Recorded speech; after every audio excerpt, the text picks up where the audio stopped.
हमारे चैनल में आपका स्वागत है। रोमांचक कंटेंट, ज्ञानवर्धक चर्चाओं और अंतहीन प्रेरणा से भरी एक शानदार यात्रा के लिए तैयार हो जाइए। प्रिया ने अर्जुन को उसके साथ शिफ्ट होने के लिए मना कर दिया था, लेकिन उसके एग्जाम्स हो चुके थे और अब उसे हॉस्टल छोड़कर जाना था। उसकी डिग्री कंप्लीट हो चुकी थी, बस रिजल्ट की फॉर्मेलिटी बाकी थी, इसलिए यहाँ रहने का कोई मतलब नहीं था। उसकी प्रेगनेंसी को भी 2 महीने हो चुके थे, इसलिए उसे जल्द से जल्द यहाँ से कहीं ऐसी जगह शिफ्ट होना था जहाँ वो आराम से अपना प्रेगनेंसी पीरियड पूरा कर सके और अपने बच्चे को जन्म दे सके। पर सवाल ये था कि ऐसी जगह कौन सी हो सकती है? कौन ऐसा होगा जो एक प्रेग्नेंट लड़की को अपना घर किराए पर देना चाहेगा? लोग हजारों तरह के सवाल पूछेंगे। सबसे पहले सवाल तो यह होगा कि इस बच्चे का बाप कौन है और प्रिया इस हालत में अकेली घर क्यों लेना चाहती है? उसके परिवार वाले, उसका पति कहाँ है? इन सब सवालों के जवाब प्रिया के पास नहीं थे। प्रिया यही सोच सोचकर बहुत ज्यादा परेशान थी कि उसे घर कहाँ और कैसे मिलेगा। अगर मिल भी गया तो वो अकेले सब मैनेज कैसे करेगी? उसने सोचा, लाइफ में एक ही सिचुएशन सबके लिए अलग अलग एक्सपीरियंस लेकर आती है। अगर मैं शादीशुदा होती और उसके बाद प्रेग्नेंट होती तो अभी सारी दुनिया मेरी केयर करती। मेरी गोद हजारों शुभकामनाओं और नसीहतों से भर दी जाती। हर कोई मेरी हेल्प करने के लिए तैयार होता और मेरे घर वाले, उनकी खुशी का तो कोई ठिकाना ही नहीं होता।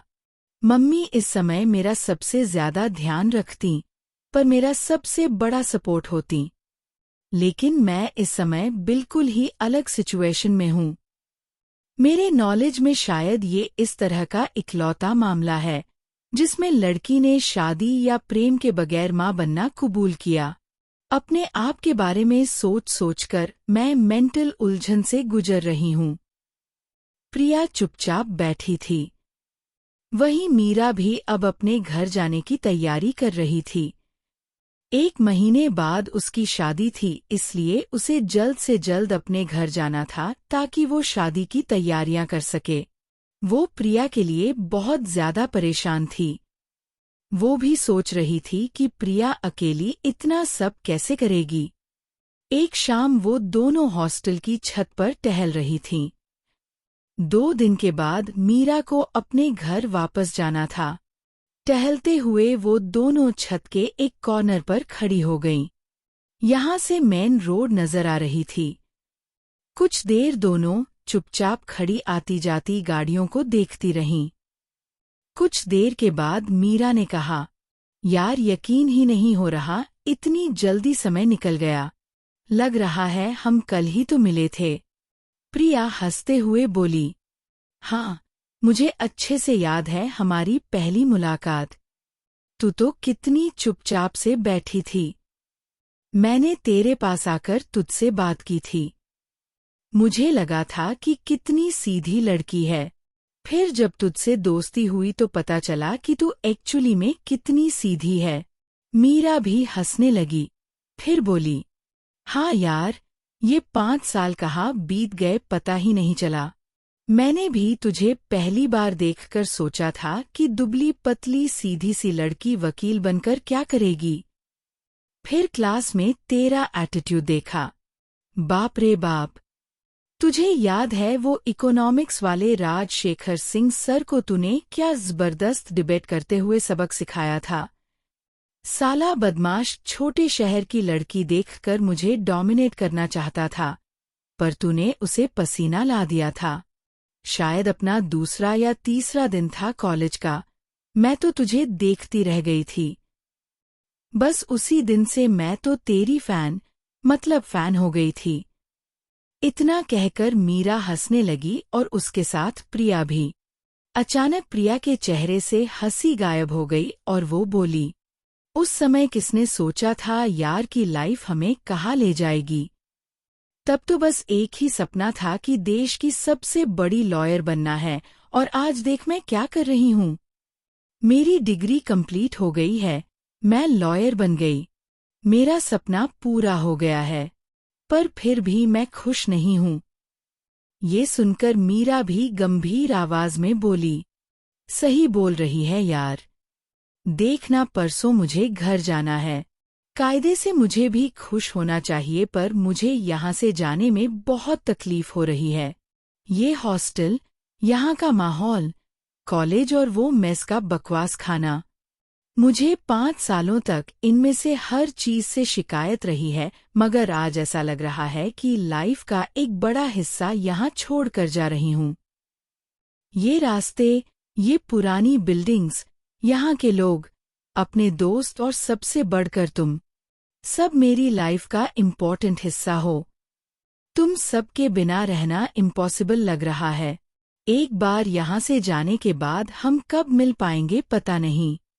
मैंने तो सोचा था कि मैं तुझे अपने साथ अपने घर ले जाऊंगी ताकि तुम मेरी शादी की तैयारी में मेरी हेल्प कर सको और ये पूरा 1 महीना हम दोनों साथ रह सकें। पर मैं ये भी नहीं बोल सकती। यहाँ तक कि मम्मी भी यही चाहती थी कि तू मेरे साथ आकर कुछ दिन रहे, पर क्या किया जाए। मम्मी को भी कोई ना कोई बहाना करके मुझे समझाना पड़ेगा।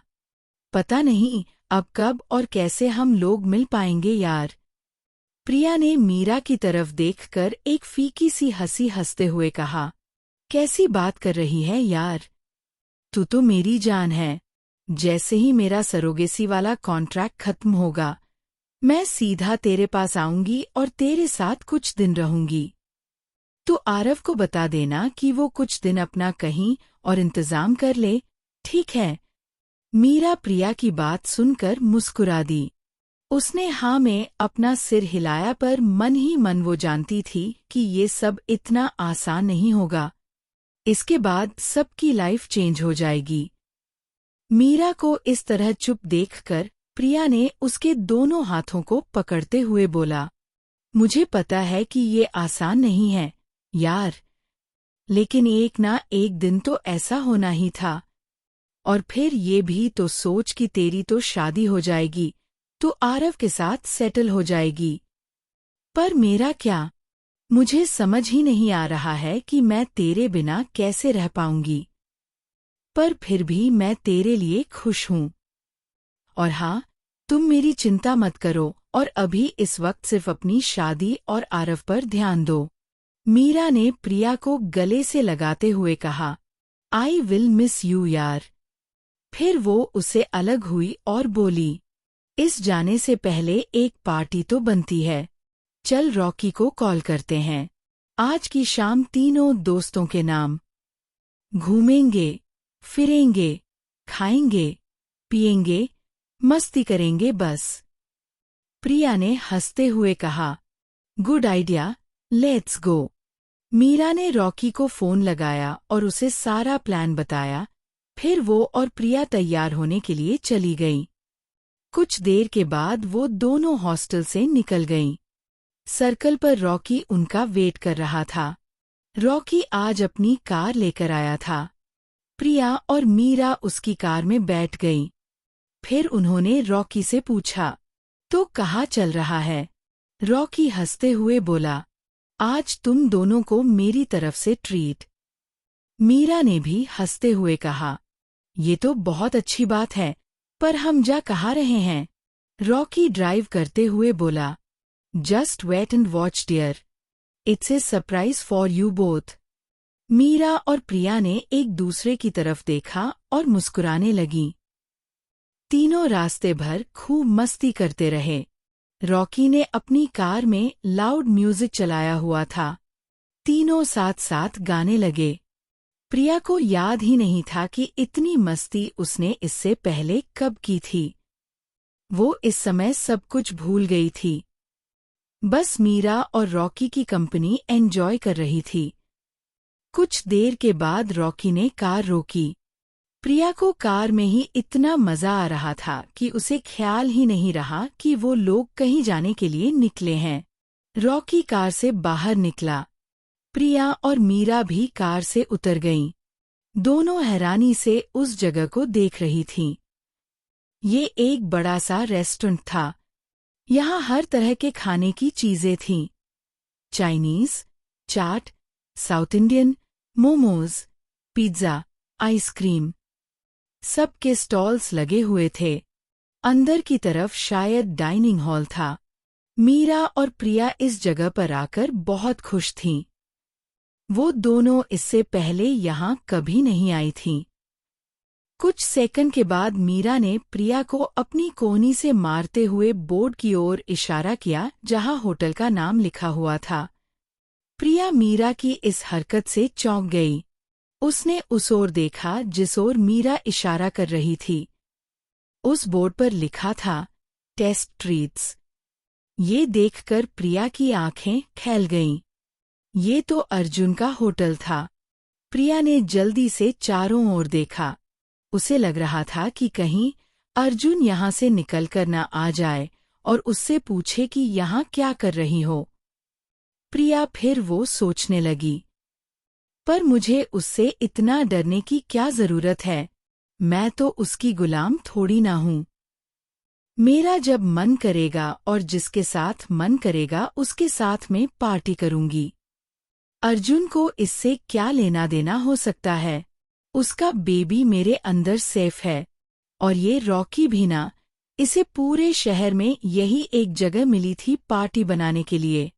फिर उसने धीरे से मीरा को कहा, ये हमें यहाँ क्यों ले आया है यार? अगर उस खड्डूस ने देख लिया तो फिर उसकी बकवास शुरू हो जाएगी। कोई शक नहीं है कि उसने कॉन्ट्रैक्ट में ये क्लॉज भी मेंशन किया हो कि मैं पार्टी नहीं कर सकती। ये सुनकर मीरा हंसने लगी और बोली, डोंट वरी यार, तू अपना मूड मत खराब कर। और वैसे भी ये जरूरी नहीं है कि वो यहाँ हो ही। तुमने ही तो बताया था कि वो अक्सर होटल पैराडाइज में ही रहता है, और फिर टेस्ट ट्रीट्स के हमारे शहर में 3 आउटलेट्स हैं, तो वो कहीं भी हो सकता है। वो दोनों अपनी बातों में इतनी खो गई थीं कि उन्हें रॉकी का ख्याल ही नहीं रहा, जो कार पार्क करके आगे बढ़ गया था। उसने रुककर पीछे देखा। दोनों लड़कियां अभी भी कार के पास खड़ी बातें कर रही थीं। रॉकी वापस उनके पास आया और हंसते हुए बोला, सारी बातें यहीं करनी है या अंदर भी चलना है? मीरा और प्रिया हंसते हुए उसके पीछे जाने लगीं। टेस्ट एंड ट्रीट्स बहुत अच्छा बना हुआ था। एक बहुत बड़ी जगह में बना हुआ था। इसके सामने बहुत बड़ा लॉन था जहाँ फाउंटेन लगे हुए थे। एक बच्चों के लिए प्ले एरिया बना हुआ था जहाँ झूले लगे हुए थे। कई सारे पेरेंट्स अपने बच्चों को लेकर वहाँ पर एंजॉय कर रहे थे। अंदर जाने के बाद रॉकी ने वहाँ के रिसेप्शन पर कुछ कहा और आगे बढ़ गया। प्रिया और मीरा हैरानी से रॉकी के पीछे चल रही थीं। वो लोग रेस्टोरेंट के पीछे वाले हिस्से में चले गए। यहाँ पर ओपन एयर डाइनिंग एरिया था। एक टेबल की ओर इशारा करते हुए रॉकी ने उन्हें बैठने के लिए कहा। प्रिया ने इससे अच्छी जगह पहले नहीं देखी थी। ठंडी हवा में बैठना उसे बहुत सुकून दे रहा था। मीरा ने रॉकी से कहा, वाओ यार, it's really a nice place. इसके जवाब में रॉकी मुस्कुरा दिया। कुछ देर के बाद रॉकी ने उनके लिए खाना ऑर्डर किया। वहाँ पर हल्का हल्का म्यूजिक चल रहा था। तीनों बहुत एंजॉय करने लगे। कुछ देर के बाद उनका खाना आ गया। खाते खाते वो तीनों हंसी मजाक कर रहे थे। उनकी मस्ती में प्रिया भूल ही गई थी कि ये जगह अर्जुन की है। वो तो बस बिंदास होकर एंजॉय कर रही थी। उनका खाना खत्म होने तक रॉकी थोड़ा इमोशनल हो गया और बोला, I am going to miss you guys यार सो बैडली। पता नहीं फिर कब तुम लोगों के साथ ऐसा वक्त बिताने का मौका मिलेगा। ये मेरी लाइफ का अब तक का सबसे अच्छा समय था। I am so lucky to have you both as my friends. अब तो मुझे लग रहा है कि मैंने तुमसे दोस्ती करने में बहुत समय लगा दिया, वरना हम और कितना एंजॉय कर सकते थे। अब तुम दोनों मेरे लिए बहुत ज्यादा स्पेशल हो। उसकी बातें सुनकर मीरा भी इमोशनल हो गई। उसकी आंखों से आंसू निकलने लगे और वो बोली, रियली यार, मैं भी तुम लोगों के बिना अपनी लाइफ इमेजिन नहीं कर सकती। ये पल मैं कभी भूल नहीं पाऊंगी। तुम दोनों हमेशा मेरी जिंदगी में मेरे सबसे अच्छे दोस्त बनकर रहोगे। प्रिया ने शायद पहली बार मीरा को इतना इमोशनल देखा था। मीरा और रॉकी को ऐसे देखकर प्रिया को भी बुरा लग रहा था। तभी रॉकी वहां से उठकर कहीं चला गया। प्रिया और मीरा उसे हैरानी से जाते हुए देखने लगी। फिर उन्होंने एक दूसरे की ओर देखा। प्रिया ने कहा, ये कहाँ चला गया? मीरा ने अपने कंधे उचकाते हुए कहा, पता नहीं। आई थिंक शायद वॉशरूम गया होगा। दोनों कुछ पल उसका वेट करते रहीं। रॉकी वापस आकर बैठ गया तभी म्यूजिक चेंज हो गया और उसकी जगह गाना बजने लगा। यारों, दोस्ती बड़ी ही हसीन है। यह गाना सुनते ही मीरा फिर से रोने लगी। रॉकी ने स्माइल करते हुए उसके आगे हाथ बढ़ाया और बोला, डांस। मीरा ने हैरानी से उसे देखा और फिर उसका हाथ पकड़कर खड़ी हो गई। प्रिया ने पूछा, यहाँ डांस? रॉकी बोला, क्यों नहीं, कम एंजॉय। मीरा और रॉकी डांस करने लगे। मीरा ने एक हाथ रॉकी के गले में डाला और एक हाथ प्रिया के गले में। वो तीनों डांस कर रहे थे। तीनों ही इमोशनल थे। अब गाना बज रहा था, हम रहें या ना रहें, याद आएंगे ये पल। उनका डांस खत्म होने के बाद तीनों रेस्टोरेंट के बाहर आ गए। अब वो कार के पास खड़े बातें कर रहे थे। रात हो चुकी थी। मीरा और रॉकी बिल्कुल चुप थे। मीरा की आंखों में अभी भी आंसू थे। रॉकी बोला, यार यकीन नहीं हो रहा है कि ये हमारा फेयरवेल डिनर था। मीरा फिर से सुबकने लगी और बोली, हाँ, अब हम तीनों हमेशा के लिए अलग हो जाएंगे। प्रिया का मन भी भारी हो रहा था मगर फिर भी उसने खुद को संभालते हुए कहा, अरे बस भी करो यार। इतने मजे करने के बाद ये रोना धोना करके तुम सारा मजा स्पॉइल कर रहे हो। हम लोग सिर्फ एक दूसरे से फिजिकली दूर जा रहे हैं, दोस्ती नहीं तोड़ रहे हैं। बी प्रैक्टिकल यार। कभी ना कभी ये होना ही था। अपनी जॉब की वजह से हो या किसी और वजह से, हमें अलग तो होना ही था ना। पर ये दूरी सिर्फ फिजिकली होगी। We are always in touch. Phone है, व्हाट्सएप है, फेसबुक है, वीडियो कॉलिंग है, कितने सारे रास्ते हैं एक दूसरे के साथ कनेक्टेड रहने के। हम एक दूसरे के हर पल की जानकारी मिलती रहेंगी। मीरा और रॉकी को उसकी बात सही लगी। तीनों ने एक दूसरे को हग किया और हमेशा साथ रहने का प्रॉमिस किया। फिर तीनों कार में बैठ गए और वापस जाने के लिए निकल गए। रॉकी ने प्रिया और मीरा को हॉस्टल छोड़ दिया और चला गया। प्रिया हॉस्टल पहुंचकर कपड़े चेंज करके अपने बेड पर लेटी ही थी कि उसका फोन बजने लगा। अगर इस एपिसोड ने आपके दिल को छुआ हो तो अभी सब्सक्राइब करें। आगे की कहानी बहुत जल्द आने वाली है। वीडियो देखने के लिए बहुत बहुत धन्यवाद। अगर आपको यह कहानी पसंद आई हो तो लाइक, शेयर और सब्सक्राइब करना बिल्कुल न भूलें। मिलते हैं अगले वीडियो में।